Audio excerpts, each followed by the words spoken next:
হে everyone, সবাই কেমন আছো? আশা করি সবাই ভালো আছো। তো বন্ধুরা, আজকে আমি কিন্তু চিকেন রান্না করব। তার জন্য আমি কুচি কুচি করে লঙ্কা কেটে নিয়েছি, এখন পেঁয়াজটাও কেটে নিচ্ছি কুচি কুচি করে। এরপরে নিয়ে নিলাম রসুনটাও একটু ছিলে দিচ্ছি। তারপর নিয়ে নিলাম আদা, তারপর আদাটাকে একটু কুচি কুচি করে নিলাম। তারপর নিয়ে নিলাম টমেটোটাও কুচি কুচি করলাম। আমরা এখানে 2-3 বার কিন্তু মাংসটাকে ভালো করে ফ্রেশ করে কিন্তু ধুয়ে নেব, যাতে রক্তটা চলে যায়। ভালো পরিষ্কার জল দিয়ে কিন্তু ধুয়ে নেব মাংসটা। বাকি যে আমাদের কাটাকুটি পেঁয়াজ রসুনগুলো আছে, ওগুলো ভালো জল দিয়ে কিন্তু আমরা ধুয়ে নিচ্ছি। তো আমাদের কিন্তু ধোয়ার রেডি হয়ে গেছে। এবারে কিন্তু আমরা গ্যাসটাকে জ্বালিয়ে নেব। এবারে আমরা কড়াইটাকে বসিয়ে দেব। তারপর কড়াইটাকে একটু ভালো করে মুছে নেব। তারপর বন্ধুরা, কড়াইটা গরম হওয়ার পরে কিন্তু আমরা পরিমাণ মতো সরষের তেল ঢেলে নিলাম কড়াইয়ের মধ্যে। আগে কড়াইয়ের তেলটা একটু গরম করে নেব আমরা। তো এখানে দিয়ে দিলাম কড়াইয়ের মধ্যে একটু জিরা। যেইগুলো আমরা কেটে রেখেছিলাম ওগুলো এখন আমরা কড়াইয়ের মধ্যে দিয়ে দেব। তারপরে আমরা ভালো করে নেড়ে চেড়ে দেবো কিন্তু। তারপরে এখানে পরিমাণ মতো আমরা হলুদ দিয়ে দেব, যতটা লাগবে।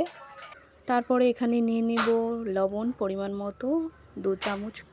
তো বন্ধুরা, তারপর আমরা নিয়ে নেব এখানে লঙ্কার গুঁড়ো। তোমরা যতটা লঙ্কা গুঁড়ো লঙ্কার ঝাল খেতে পছন্দ করো ততটাই কিন্তু দেবে এখানে।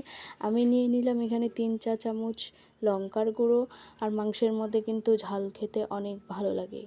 তারপর আমি হাতাটা দিয়ে একটু ভালো করে নেড়ে চেড়ে দেবো কিন্তু। দেখো, মশলাটা দেখতে খুব সুন্দর লাগছে, রঙটাও কিন্তু খুবই সুন্দর আসছে।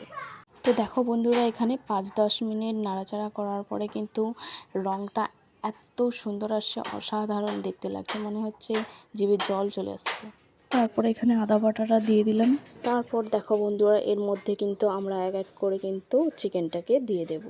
তারপর দেখো বন্ধুরা, মাংসটাকে কিন্তু এভাবে আমরা মিক্স করে নেব কিন্তু। দেখতে অসাধারণ লাগছে।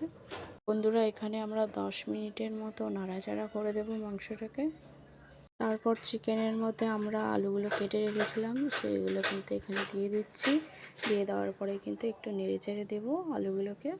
5 মিনিটের মতো নাড়াচাড়া করে দেব। তারপর এখানে আধা গ্লাস একটু জল ঢেলে দিয়ে দেব। জল দেওয়ার পরে হালকা করে আমরা নেড়ে চেড়ে দেব। তারপরে 10 মিনিটের মতো ঢেকে দেব। তারপর 10 মিনিট পর আমরা কিন্তু ঢাকনাটা খুলে নেব।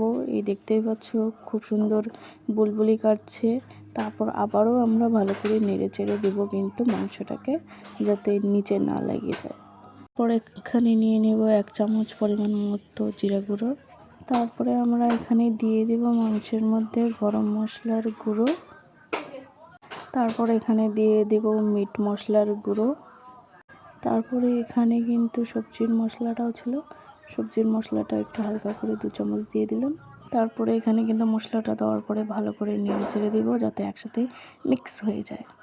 তারপরে সবার লাস্টে যে রয়েছে একটুখানি করে লেবুটা দিয়ে দিলাম, যাতে খেতে আরও অনেক স্বাদ লাগে।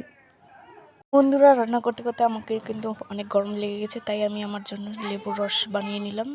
তো ফাইনালি বন্ধুরা, রান্নাটা কমপ্লিট হয়ে গেল। তো বন্ধুরা, যদি ভিডিওটা ভালো লাগে অবশ্যই চ্যানেলটাকে সাবস্ক্রাইব করে দেবে। তো চলো বন্ধুরা, টাটা, নেক্সট ভিডিওতে আবার দেখা হবে।